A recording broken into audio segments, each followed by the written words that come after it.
Courtagnon est un très ancien village. On retrouve des traces de Courtagnon il y a très longtemps, vers l'an 400, 500, on n'est pas sûr exactement. Ce serait un nom qui viendrait d'une origine, on pense, Gaul. Hein, voilà, la course c'est un petit peu courte, c'est un peu la motte. Hein, et je pense qu'il y avait peut-être une motte féodale ici. Mais le château, on le retrouve surtout sur des documents du Moyen-Âge et du Moyen-Âge jusqu'au XVIIe siècle. Et ce château, dont il reste les ruines et qui a été détruit à la Révolution, a été la propriété de deux familles de Champagne qui étaient célèbres, hein, les Levergeur, hein, dont l'hôtel particulier maintenant est un musée à Reims, place du Forum, et une famille qui a été très connue dans l'histoire de France, notamment par l'un de ses personnages qui s'est appelé l'évêque Cochon, hein, donc la famille Cochon, C-A-U-C-H-O-N, qui était une grande famille de Champagne, originaire de la montagne de Reims. Voilà un petit peu en gros ce qu'il fallait dire sur l'histoire du château durant l'époque de la royauté. À la Révolution, ce château a été détruit, les pierres ont servi à construire différentes maisons dans la région. Hein.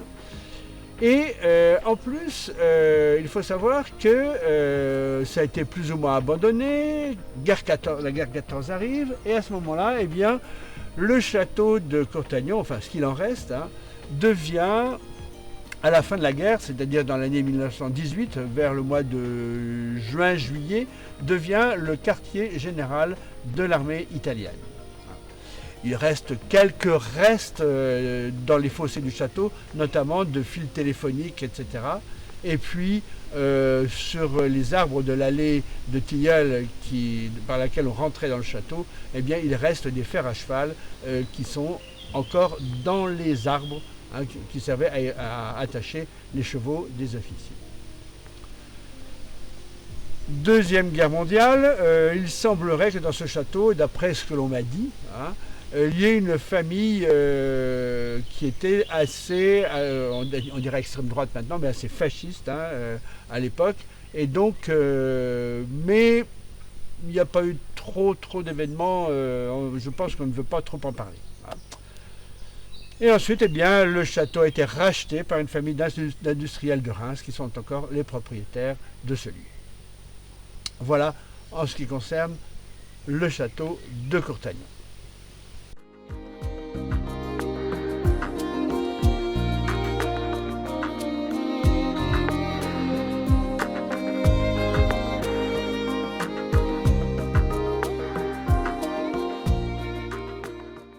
Je m'appelle Valérie Cordebar, je suis maire de Courtagnon depuis mars 2008. C'est mon premier mandat. Je travaille avec une équipe municipale composée d'un premier adjoint et de conseillers municipaux. Nous sommes 9 au total. Nous nous réunissons en séance de conseil municipal régulièrement pour prendre toutes les décisions au bon fonctionnement de la commune, à savoir notamment le budget de la commune, toutes les questions d'urbanisme, toutes les questions de voirie, de travaux à effectuer. Donc Courtagnon fait partie des plus petites communes du département de la Marne. Nous sommes 65 habitants.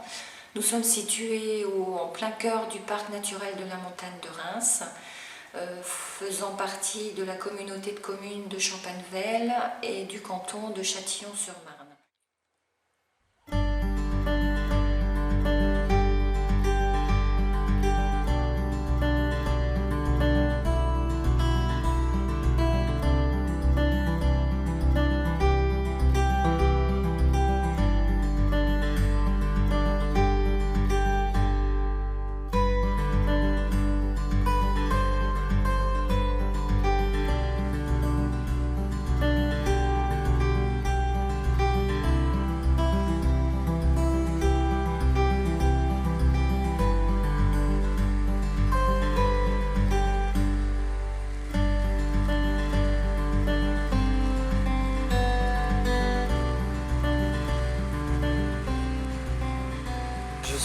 Vincent et je suis viticulteur à Courtagnon.